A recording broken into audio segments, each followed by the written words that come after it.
Selamat sejahtera. Kami di studio School Celebrity di SMK Taman Keluar Barat. Sekarang ni sebenarnya merupakan satu majlis ataupun program temu bual ataupun sembang santai antara kami, saya Cikgu Siti Hajar bersama dengan Cikgu Maria bersama dengan Cikgu Rusila akan berbual santai bersama dengan yang diraikan Tuan Mak Yusof bin Awam. Okey, di atas kita nak kata mungkin kita nak berkongsi pengalaman, berbual bicara dengan beliau kerana beliau akan menambahkan perkhidmatan sebagai guru di SMK Taman Keluar Barat ini pada 31 Mac. Okey, tak lama lagi dah. Jadi kita nak ambil kesempatan ni, kita nak berkongsi sedikit pengalaman yang boleh kita jadikan panduan. Okey, sebagai seorang guru dan juga beliau pernah berkhidmat di JPN ya. Okey, Assalamualaikum Tuan Mak Yusof. Apa khabar? Okey, alhamdulillah. Assalamualaikum. Saya ucapkan assalamualaikum kepada ketiga-tiga rakan saya. Apa khabar semua? Alhamdulillah. Jadi kita nak tanya soalan yang biasa-biasalah dulu berkaitan dengan bila mula-mula Tuan Yusof dengar yang Tuan Yusof akan ke SMK Taman Keluar Barat. Jadi apa gambaran agaknya? Gambaran dari segi perasaan mula-mula terima, oh nanti nak bertugas di SMK Taman Keluar Barat sebab sebelum ni pernah datang ke sini kan. Jadi agaknya, jadi kami ni tak tahulah apa perasaan Cikgu Yusof sebenarnya bila nak berkhidmat di sekolah ni pada mula-mula. Terima kasih Puan Siti Hajar dan rakan semua. Sebenarnya bila saya keluar daripada jabatan, saya tak berkhidmat di sekolah Jalan Kota. Tapi dalam masa tempoh 6 bulan saya dah dipanggil oleh PPD untuk bertukar. Walaupun saya pada dasarnya saya rasa saya baru lagi 6 bulan, saya nak meneruskan usaha di Jalan Kota Tinggi. Tapi pihak PPD hendakkan saya berada di sini untuk membuat sesuatu lah. Jadi saya sebenarnya rasa macam terpanggil lah. Sebab saya yang sebenarnya yang kalau rakan-rakan semua kenal kan, kita sama-sama membangunkan tingkatan 6 kat sini dulu. Jadi itu saya rasa satu benda yang baru dalam karier saya, iaitu dulu sebagai di jabatan, sekarang saya sebagai guru untuk membangunkan sekolah Taman Keluar Barat, khususnya yang tingkatan 6 lah. Walaupun keseluruhan lah saya tingkatan 6 dan juga arus perdana. Saya rasa macam sangat terpanggil lah, excited bila saya dapat ditawarkan berkhidmat sebagai HEM di sini. Okey, boleh saya menyambung perbualan santai kita. Dengan kedatangan Tuan Yusof ke sekolah kita pada bermula pada bila kita tahun lepas kan? Ya. Jadi boleh tak kita dapatkan sedikit pengalaman Tuan Yusof semasa berada di JPN, contohnya bermula pada tarikhnya bila, kemudian jawatan-jawatan yang disandang semasa di JPN, dan kemudian apa perbezaan bila mana berada di JPN dan di sekolah. Okey. Terima kasih Puan Maria. Sebenarnya kalau nak menyingkap kembali saya punya pengalaman, saya bermula di sekolah. Bermula di sekolah iaitu sebagai guru. Jadi ada banyak pengalaman. Saya semasa di sekolah sebagai guru, ada banyak pengalaman yang saya telah lalui. Pertama sekali saya adalah guru akademik. Kemudian saya dalam guru akademik saya banyak memberi tumpuan kepada pembangunan insan lah, iaitu dalam bidang co-curriculum dan juga dalam bidang akademik di sekolah itu dan juga di daerah Mersing pada masa itu. Kemudian saya ditawarkan pula untuk kursus sebagai kaunselor Saya pergi dan setelah itu saya tamat sebagai kursus setahun kaunselor. Saya dilantik sebagai kaunselor sepenuh masa. Jadi sempat saya berkhidmat selama 6 tahun. Kemudian selepas itu saya telah ditawarkan ke PPD Mersing selama 3 tahun dan saya berkhidmat sebagai guru pegawai khas menengah yang menjaga guru dan murid. Tugas saya disambung kemudian dengan dilantikkan di jabatan dengan Johor dan diberi tumpuan saya kepada menguruskan tingkatan 6. Pada masa itu tingkatan 6 baru nak bermula lah. Tahun berapa tu? Tahun 2008. Jadi saya sebenarnya tu baru penjenamaan semula tingkatan 6 dipanggil. Jadi saya berkhidmat sebagai penolong pengarah tingkatan 6 selama 12 tahun lah. Barulah saya ditawarkan untuk bergerak sebagai ketua unit jaminan kualiti. Di mana tugas saya di jaminan kualiti ialah untuk membantu membangunkan kepimpinan pengetua guru besar dan juga media leaders, iaitu PK dan juga ketua bidang dan seterusnya, ketua panitia lah. Jadi media leaders ke pengetua dan guru besar. Kemudian bila pensurutan semula jabatan dan juga negara lah dalam pendidikan, saya bertukar kepada sektor kemanusiaan, iaitu menjaga ketua unit disiplin HAM, Hak Ehwal Murid, ketua unit disiplin. Sehinggalah selepas itu saya mohon untuk bergerak ke sekolah dalam kota dan sekarang di Taman Kuala Barat. Jadi banyak pengalaman cikgu, Cikgu Mat Yusof dah sepanjang perkhidmatan 31 tahun. InsyaAllah lah. Banyak pengalaman dia dalam bidang pendidikan, dengan pelajar, dengan kepimpinan. Jadi saya nak tanya sikit tentang apakah pesanan-pesanan yang Cikgu Mat Yusof boleh berikan kepada kami sebagai guru-guru yang akan ditinggalkan dan juga kepada pelajar-pelajar tingkatan 6 khususnya dan juga kepada pelajar-pelajar yang lain. Okey, terima kasih Puan Rosila. Jadi saya rasa pengalaman, nak menceritakan pengalaman memang banyak lah. Sebab kita pengalaman ialah 31 tahun. Pengalaman kita dari pelbagai sudut, pelbagai bidang, dan satu yang saya yang saya minatlah pada saya lah. Saya minat belajar. Itu saya minat belajar. Itu sebabnya kalau ikutkan saya punya proses pembelajaran saya, mula saya keluar maktab. Selepas 6 tahun saya ambil ijazah. Habis ijazah, selepas setahun saya ambil kaunseling. Habis kaunseling saya nanti sebagai kaunselor. Saya ambil kursus master 202 ambil 205. Jadi saya sentiasa, pada saya lah, saya lebih suka memperbaharui ilmu yang ada pada saya. Itu. Jadi saya rasa bila saya tak belajar, saya rasa macam saya banyak tertinggal. Jadi sentiasa nak cari. Dan kursus pendek lah. Macam saya mengikuti kursus pendek, tak lama lah, 2 minggu. Contohnya kursus seperti kursus pendidikan khas. Saya nak tahu macam mana budak-budak pendidikan khas. Jadi kita tahu budak pendidikan khas macam ini. Jadi saya sebelum tu saya adalah guru disiplin yang kosong, yang tak tahu tentang psikologi kanak-kanak. Jadi kita dalam keadaan kita ialah guru disiplin, kita hebatlah konon kan.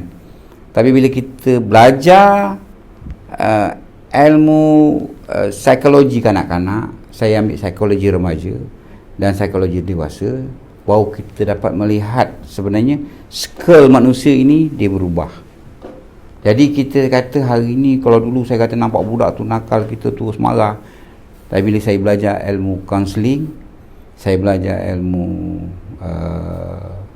psikologi manusia, saya rasa tindakan saya awal itu salah. Memang budak tu salah, tapi kita kena melihat balik kenapa budak tu salah. Maknanya kaji daripada sudut yang lain. Ya. Jadi kita budak tu salah, pertama sekali kita lihat environment kita, sekolah. Kita boleh sediakan tak budak atau peluang budak ini untuk berinteraksi? Kadang-kadang kita tak sediakan. Yang kedua, budak ni dapat tak satu ruang lingkup environment yang menarik di rumah? Mungkin dia tak dapat. Dan yang ketiga, apakah environmentnya di luar keluarga, sekolah, di luar lah, maksudnya dengan kawan-kawan dia. Bila dua tempat dia tak dapat, dia akan jumpa dengan satu environment baru, yang tu jadi nakal. Yang dia rasa mungkin diselesa. Ya, yang orang berterima sebenarnya. Dia tak selesa tapi orang berterima. Orang terima dia. Dekat sekolah, cikgu tengok dia macam nak nyalahkan dia. Dekat rumah pun sama juga. Dan akhirnya dekat luar orang kata bagus yang kau ni. Budak yang main race motor haram, benda tu bahaya dan tak bagus semua kan. Tapi kawan-kawan dia kata, "Oh, bagus, you bagus." Penghargaan lah. Ya. Jadi kat situlah sebenarnya saya rasa bila kita belajar ilmu, kita boleh gunakan dalam PDP.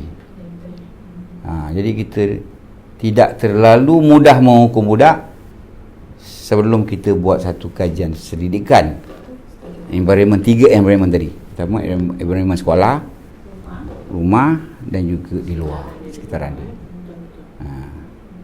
Itu saya kata. Jadi itu dari segi pengalaman lah saya kata. Jadi saya kalau pengalaman sebagai ketua unit jaminan kualiti, kita dapat melihat bagaimana kepimpinan di sekolah. Pimpinan di sekolah, bagaimana media leaders boleh membantu sekolah, kemajuan sekolah, bagaimana kepimpinan sekolah itu sendiri. Jadi kita melihat, saya selalu banyak berhubung dengan PIIB, jadi banyaklah dengan pensyarah IB, jadi kita tahu bagaimana. Saya pengalaman buat di sekolah, IB pengalaman yang banyak di luar, dia banyak ilmu lah. Jadi kita gabungkan antara pengalaman dengan ilmu. Jadi saya nampak sesuatu yang menarik lah, yang boleh dikongsikan. Satu lagi yang saya nampak itu pengalaman saya sebagai menguruskan tingkatan 6 lah. Penjenamaan semula tingkatan 6, yang mana saya bermula dengan nak dikatakan zero tingkatan 6 tu tidak lah. Tingkatan 6 tu dulu dah ada wujud. Dah wujud sejak, kita pun tak tahu sejak, iaitu kita anggaran lebih kurang dalam 1970. Kita pun cari sejarah sebelum ini memang tak ada lah. Jadi bermula nama dia HSC, STP sebenarnya kan.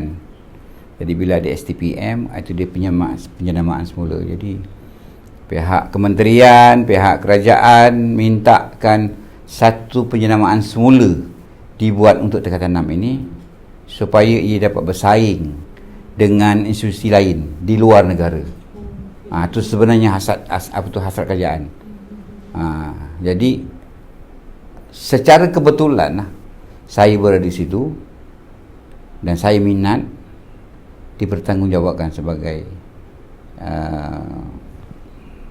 macam supervisor lah untuk mengetuai perkara itu bersama-sama dengan IB, bersama dengan BPSH, bersama dengan MPM. Ini di peringkat kebangsaan lah ni, Cik Ismail. Ya.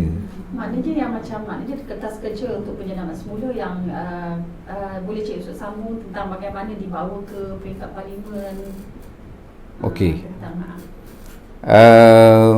tingkatan 6 ini bermula dengan hanya peperiksaan. Ingat kan, kalau dulu kan saya duduk di bawah melalui STP lah. Hanya kita harap duduk periksa keluar. Tapi bila kata penjenamaan semula, masa tu KPBM Datuk Alimuddin nakkan sesuatu penyenaman semula yang tingkatan 6 ini dia setaraf dengan kolej-kolej dan juga universiti lah. Setaraf dia kata. Maknanya kalau kita peringkat umur, tingkatan 6 ini lepasan SPM 18 tahun. Okey, dia masuk tingkatan 6. Ada satu budak lepas SPM juga dia masuk kolej.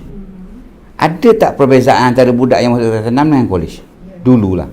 Beza kan, dari segi penampilan, gaya, persembahan dia kan. Sangat berbeza. Itu sebabnya pelajar kita lebih suka masuk kolej. Sebab dia tak tertekan, tak dikongkong, tak ada apa. Dia masuk tingkatan 6 dah macam budak sekolah. Jadi rasa macam dia tak lepas lagi gaya hidup dia sebagai pelajar. Jadi itulah masa tu pihak kementerian, masa tu KPBM Datuk Alimuddin melihat sesuatu itu perlu dibuat pembaruan. Perlu dibuat pembaruan, iaitu biar pelajar kita yang berada di tingkatan 6, walaupun dia berada di tingkatan 6 di Taman Keluang Barat, tapi dia merasakan macam dia berada di kolej. Maka kita pun telah diamanahkan untuk buat kertas kerja lah. Bagaimana penjenamaan itu berlaku, bagaimana nak buat penjenamaan itu. Maka penjenamaan itu ada banyak aspek lah. Sebab tingkatan 6 ni dipecah banyak. Penjenamaan dari segi perpesaan. Setelah penjenamaan dari segi pengurusan dulu, maknanya kita melihat bagaimana pelajar dulu, pelajar tingkatan 6, saya mula ambil alih. Kalau kita lihat di sekolah, mana kelas yang buruk, kelas itulah tingkatan 6 duduk. Yang hujung, yang atas, yang betul. Sebab kita rasa macam tingkatan 6 ini menumpang. Itu konsep yang silap. Tingkatan 6 bukan menumpang di sekolah, tetapi dia ialah satu sistem pembelajaran Kementerian Pendidikan Malaysia yang tertinggi. Yang itu konsep yang mungkin kita agak lupa lah. Kita ada STP, kita ada UPSR, PMR, SPM, STP. STPM tu adalah salah satu cabang pendidikan negara yang tertinggi. Tapi oleh kerana kadang-kadang konsep lah. Konsep saya pun tak faham sama ada konsep ataupun macam mana dia katakan benda simple kan. Nama dia pun STPM, Sijil Tinggi Sekolahan Malaysia. Sijil Pelajaran Malaysia Tengah. Sijil rendah UPSR lagi rendah lah. Jadi kat situ yang kita kata pada masa dululah. Tapi bila kita buat penyenamaan, barulah kita melihat masyarakat, kita melihat bahawa tingkatan 6 ni satu entiti dalam sistem pendidikan negara yang perlu dibugarkan supaya pendidikan dapat disebarkan sama rata.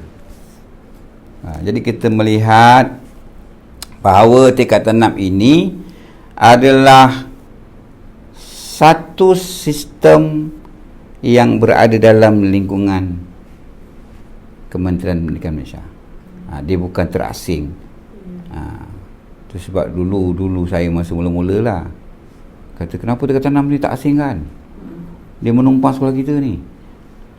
Tu sebabnya ialah bila orang menumpang rumah kita bagilah bilik amar duduk. Itu konsep lah sebenarnya. Konsep yang salah lah kita faham. Pada saya lah mungkin rasa saya dulu memang kalau saya bercakap mungkin agak kasar sikit lah. Sebab dengan kasar kita boleh memahamkan orang. Kadang-kadang orang ni cakap lembut pun dia tak boleh faham kan. Terpaksa kasar sikit lah. Bukan kasar, keras sikit lah. Keras sikit. Jadi itulah pengalaman kita mengurus. Jadi saya dengan tim-tim lain lah. Bukan saya seorang. Cuma saya mungkin supervisor lah. Mungkin lah kan. Hanya tanggungjawab kan. Jadi saya mengambil itu sebagai satu tanggungjawab.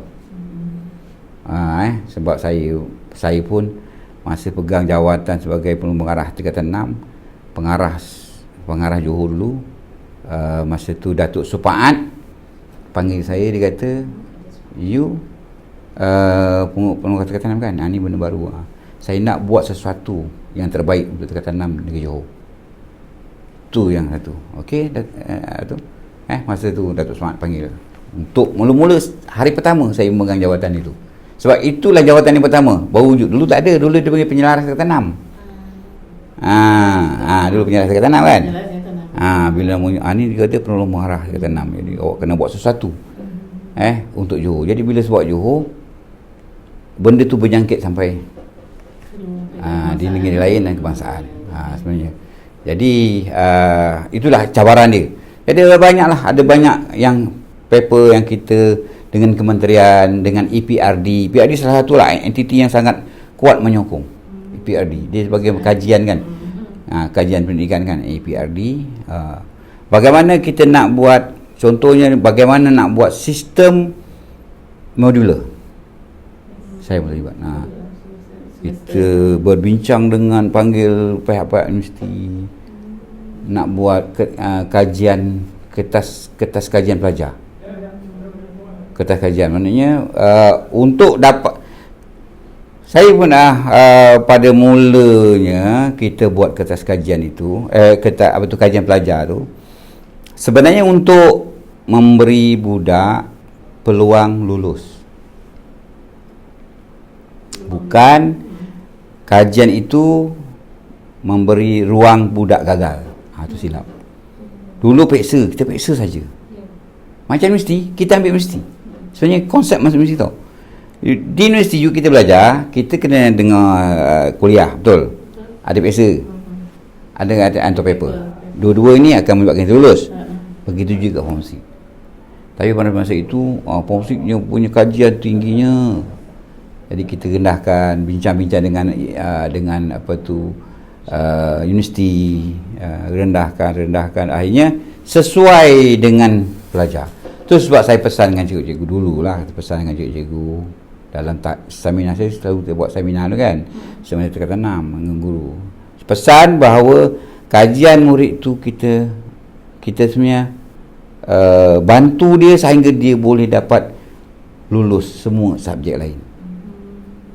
Tu sebabnya bila buat kajian budak, macam kita buat kajian universiti juga. Saya buat kajian di universiti, saya buat kajian master di universiti. Setiap seminggu atau 2 minggu secara telefon, so dah siap, hantar dia betul-betul, okey, betulkan balik. Sampailah 6 bulan tu, saya nak macam itulah pelajar tingkatan 6 dibantu oleh cikgu. Satu perenggan dia salah, cikgu betul-betul okey, type semula sehingga dia dapat bagusnya. Sebenarnya yang bantu tu cikgu. Jangan kita rasa takut. Kadang takut, nanti saya betulkan macam saya buat pula. No, bukan kita buat, kita membimbing. Itu nama dia bimbing. Bimbing kan. Contoh kalau kita nak buat sebuah rumah kan, kita baru nak buat sebuah rumah, okey, tukang, macam mana anak murid tak pandai tukang, okey, pegang kayu pukul kan, susun kayu papan yang macam ni, contoh kan. Akhirnya dia cantiknya pandai dia buat. Tapi pandainya dia ialah sebab pembimbingnya pandai. Pandainya budak sebab pembimbing budak itu pandai. Gurunya lah. Macam mesti juga. Saya dapat master, lulus, tesis saya lulus sebab pensyarah saya bagus. Itu Profesor Dolah. Sebab dia pun kata, saya kalau awak gagal, sebenarnya saya tak pandai. Kalau awak gagal, bukan awak tak pandai, saya yang tak pandai bimbing awak. Saya ambil konsep itu juga, cakap dengan cikgu. Kalau budak gagal, bukan budak tak pandai, cikgu tak pandai. Tapi kalau budak berjaya kan, bukan budak pandai, tapi cikgu tu pandai bimbing. Dia mesti kait. Jadi kat situ konsep belajar formsi. Dia tak boleh kita ambil yang tingkatan 1, 2, 3, 4, 5. Memang cikgu macam takutnya nak bagi markah lokik sangat awak terus kita sentuh lah kan. Tapi kita menceritakan tentang formsi, bagaimana kita nak menyebabkan Form 6 ini diminati ramai. Sebab saya kata, saya senang je saya fikir sama cikgu kan. Pelajar kita budak A, budak B, sama je, standard dia ialah sederhana lah, dia bukan excellent, SPM sederhana. Yang ini masuk tingkatan 6 dapat 2.0 pointer. Yang ni masuk college keluar dapat dekat 3 point something. Sama je. Kenapa? Dia ada polisi dibimbing, jangan budak gagal college. Saya jumpa di tingkatan 6 tak ada polisi tu. Jangan tolong ramai banyak sangat budak. Yang itu polisi salah. Di college tu sebab kita jumpa tak budak college gagal. Jarang-jarang. Yang gagal itu yang memang jahat. Ya, tak datang kan. Memang tak attend exam. Betul. Tak attend exam, melawan ke benda tapi tak pernah lah. Tapi daripada 1,000 orang yang masuk, mungkin seorang. Itu pun dipanggil, ambil lah buat ni. Dia nakkan bila gagal saja budak yang college, rekod college itu akan jatuh. Kita kena ambil konsep yang sama juga tingkatan 6. Gagalnya budak tingkatan 6 di sini, sekolah ini sebenarnya kurang baik. Itu sebab saya dulu salah satulah, saya ingat lagi masa itu pengarah Manogani Tuan Haji Manogani, dia kata, dia boleh tak sekarang dah ada modular, dah ada apa, saya nak sekolah-sekolah tingkatan 6 di Johor kelulusannya 100%, semua dulu 100%. Yang itu saya tak boleh nak berjaya. Saya dapat last kali seluruh negeri Johor 99.82 gitulah. Tahun berapa dia tu? 2018 ke 2017. 2017 kita tertinggi. Itulah yang tertinggi kan. Kita tertinggi 3.10. Jadi keseluruhan lulus 99, maknanya kurang ada seorang ke dua orang yang gagal dalam Johor tau. Patutnya Tuan Haji Manogani nakkan semua sekolah lulus 100%. Sebab kita dah ada semua. Kita ada peksa, kita ada sistem modular, kita ada cikgu yang kita dah latih dan cikgu yang berpengalaman. Tingkatan 6 tidak dibimbing oleh cikgu yang tak pengalaman. Semua cikgu pengalaman. Sistem yang 44 ke atas. Kan? Kita dah ubah. Kalau dulu budak-budak baru keluar ngajar tingkatan 6. Dah cerdik, dah 7 tahun, 8 tahun pengalaman, masuk ngajar tingkatan 1, tingkatan 2. Masuk yang baru. Jadi skill tu sangat tidak menarik lah sebenarnya. Jadi oleh kerana itu saya syukurlah bila penyenamaan mula tingkatan 6 itu berlaku, nampak sistem pendidikan tingkatan 6 bertambah baik. Alhamdulillah.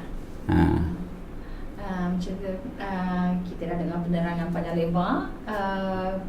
Saya terdetik tadi sepanjang penerangan daripada Tuan Yusof. Saya terdetik di hati sebab kita sendiri menyaksikan bagaimana aktifnya Tuan Yusof dekat sekolah, ke sana ke sini. So kalau kata selepas pencen, apakah rancangan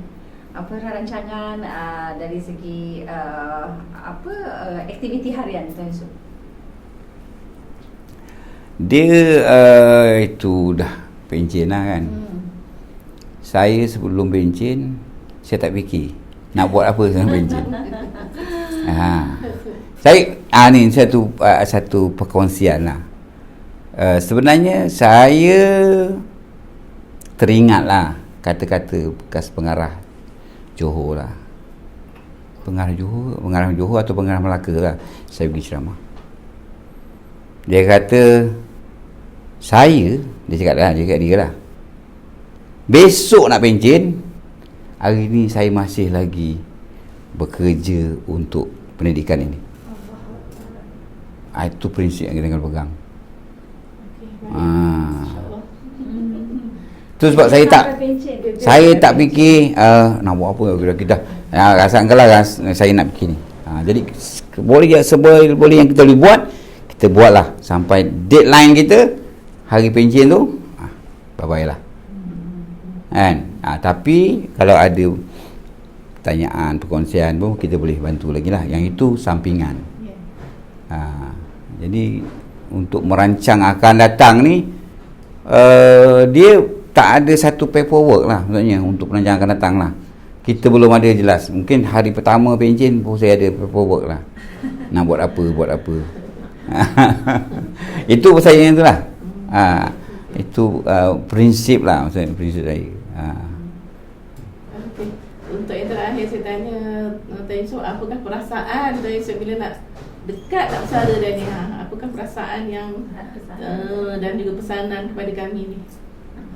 Perasaan nak pencen ni, orang kata ramai orang kata kan, seronok nak pencen.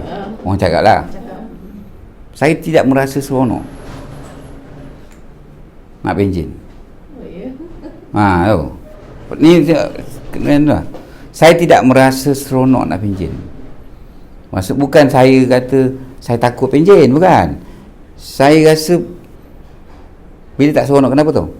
Banyak agak saya tak boleh bantu lagi ni. Banyak perkara yang rasa macam saya kena selesaikan. Saya selesaikan baru saya rasa saya rasa seronok. Jadi apa yang saya boleh bantu Taman Konglomerat di sistem pengurusan pentadbiran, apa yang boleh bantu lah, saya bantu dulu sampai deadline.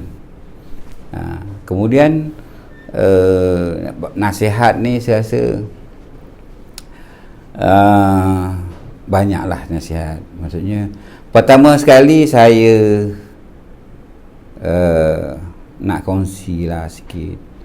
Nak kata nasihat tidak lah, tapi kata pandangan lah.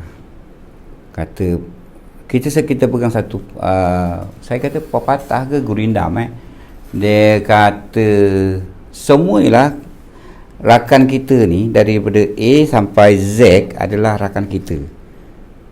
Kita jangan kelaskan dia. Okey, rakan A ni tak bagus ni budak ni. Rakan B ni bagus geng kita. Rakan C ni biarlah taklah dia. Tu. Nanti tu yang akan menyebabkan sekolah kita akan lemah. Pepatah Melayu apa? Saya kata pepatah, saya pun tak lupa. Dia kata yang tepuk mengalah ayam. Tahu tepuk kan? Dia tingkat kan? Dia tak mampu buat lain tau. Bagi tugas dia ala ayam. Jaga padi kan. Yang kurap memikul buluh. Orang kurap kan kata kan, buluh kan miang kan. Jadi dia pikul buluh. Dia memang dah miang kan. Yang pekak bakal meriam. Memang telinga dia pekak, dia buat kau tugas dia. Jangan kau dah pekak lantang, kau dah tak guna buat ni. Sebab istilah kita tak ada. Saya dulu saya ingat mula-mula saya kata istilah kalau dengar ceramah ialah istilah kayu mati. Salah. Pada saya lah, istilah pokok mati itu tak boleh pakai. Sebab selagi dia hidup, selagi dia kata dia jadi pokok lah, kita masih boleh guna. Contohnya pokok mati. Kita ada pokok mati kan, gunakan untuk bagai unggun api, tahan sejuk kan, buat masak. Kita tak boleh buang dia, tak boleh tinggalkan dia. Jadi kalau kat sekolah ni ada tunggul mati, kita jangan biarkan dia. Kita kena balik, tarik dia. Dia berguna. So tadi kata yang pekak bakal meriam, yang tepuk menghalau ayam, yang apa, yang kurap memikul bulu. Maknanya semua sekali berguna. Akhirnya bila kita gunakan semua orang dalam bidang masing-masing, akhirnya dia akan membantu. Dia akan membantu walaupun kecil tau. Sumbangan itu kecil. Jangan kita bandingkan aku buat satu bangunan besar ni. Orang ni buat longkang aja. Kan? Tengok siapa? Zalina kata contoh orang bangunan. Tengok Zalina bagus. Yang buat longkang ni Maria. Tak apa benda longkang buat. Okey, kalau Maria tak buat longkang, bangunan boleh runtuh. Sebab aliran air tak betul. Kecil je sumbangan dia. Nampak? Dalam pepatah kita dah ada. Jadi saya harap itu ya macam nasihat lah sebagai pandangan kita sebagai guru. Jadi dalam tim kita tu tak kata tanam ada sumbangan dia. perdana, ada sumbangan dia. Kan? Tu sebab bila saya tengok sini guru nak bertukar-tukar segan. Sebenarnya kita satu tim. Daripada tingkat 1 sampai 6, satu tim. Bangunnya, berjayanya satu sekolah ini atas semua yang bergerak. Sampailah tukang kebun ataupun pekerja swasta. Kan? Dulu tukang kebun kan? Sekarang swasta. Dia juga ada peranan dia. Kan? Jadi kita gunakan dia untuk membangunkan sekolah. Ini. Yang kedua, kalau nasihat saya macam mana dia kata nasihat yang kita nak saya nak sampaikan, saya lupa tadi. Kalau kita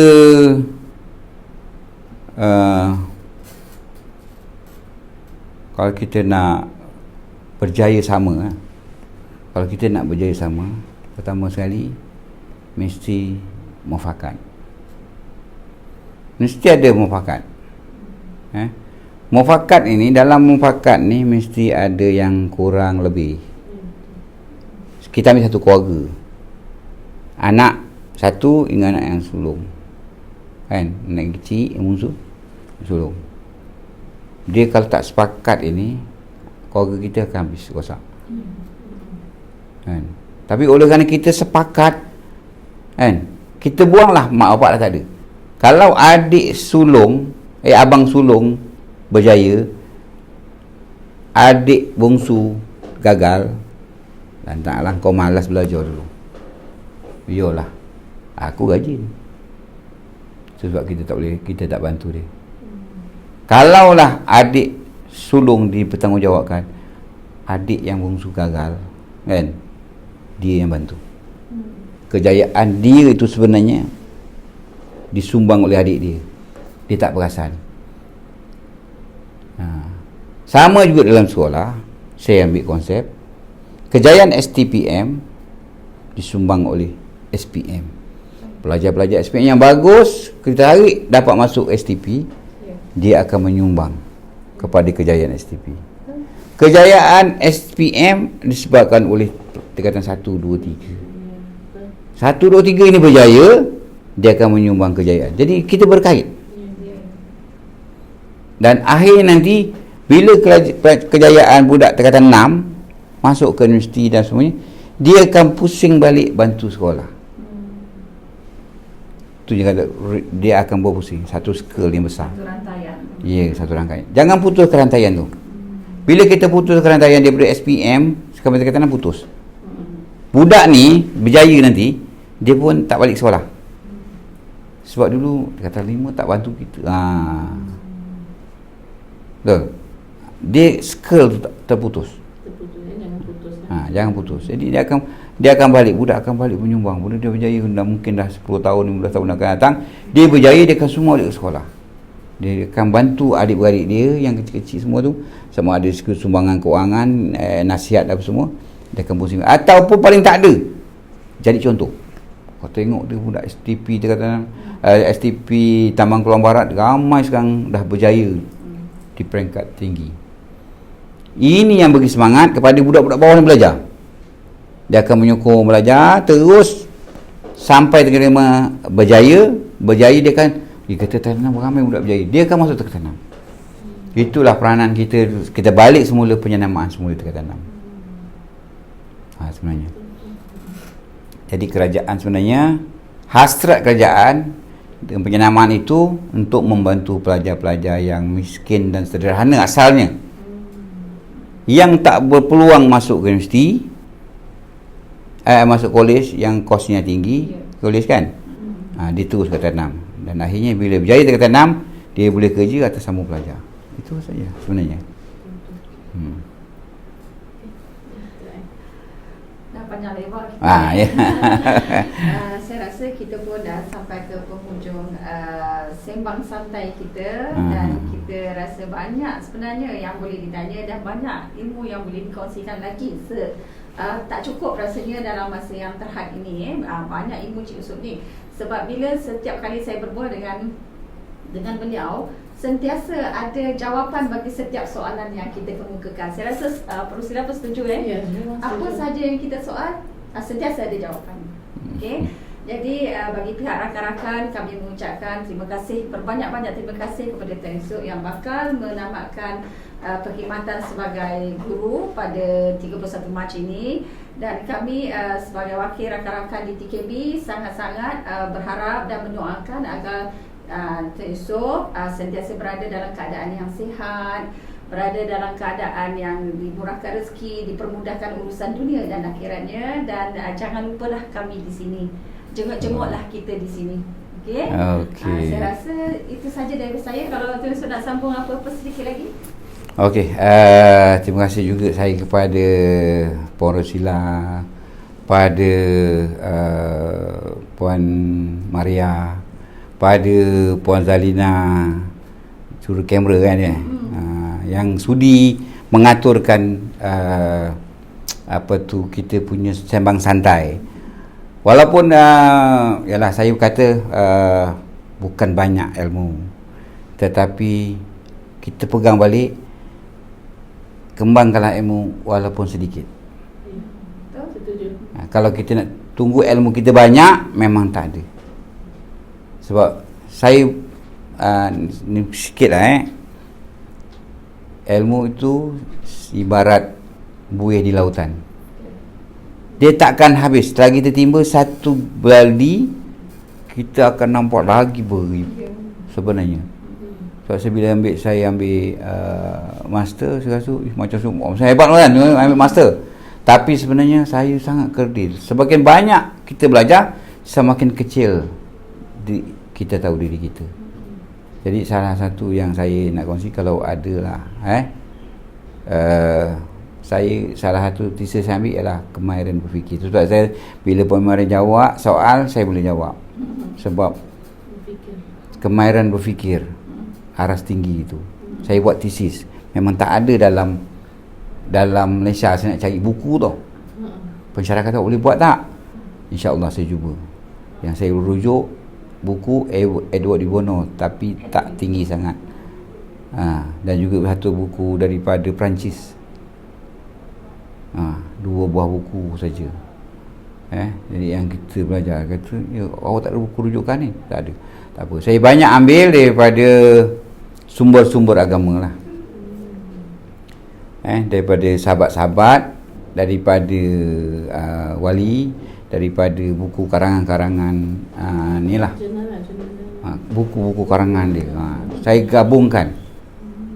Baru kita dapat macam mana kita nak menyelit tentang kemahiran berfikir dalam pendidikan.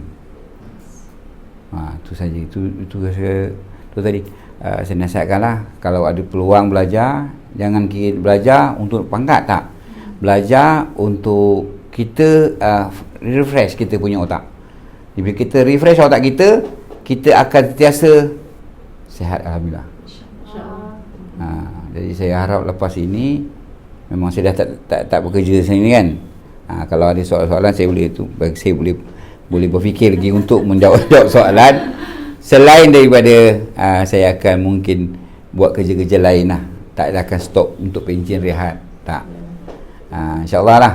Jadi sekali lagi terima kasih kepada Puan Rosila, Puan Maria, kita punya cameraman kan, Orang belakang tabir. orang belakang tabir, Puan Zalina yang banyak membantu. Mudah-mudahan perjumpaan kita sama santai ini dah memberi manfaat lah. Walaupun sedikit, gunakanlah yang sedikit tu untuk dikembangkan. Itu saja, insyaAllah. Itu dia. Berbanyak-banyak terima kasih kepada yang diraikan Tuan Mak Yusof bin Awam. Semoga kita semua mendapat banyak pengajaran, banyak input yang dikongsikan bersama. Okey, itu saja setakat ini. Okey, kita jumpa lagi. Sekian, terima kasih. Assalamualaikum warahmatullahi wabarakatuh. Waalaikumsalam warahmatullahi wabarakatuh.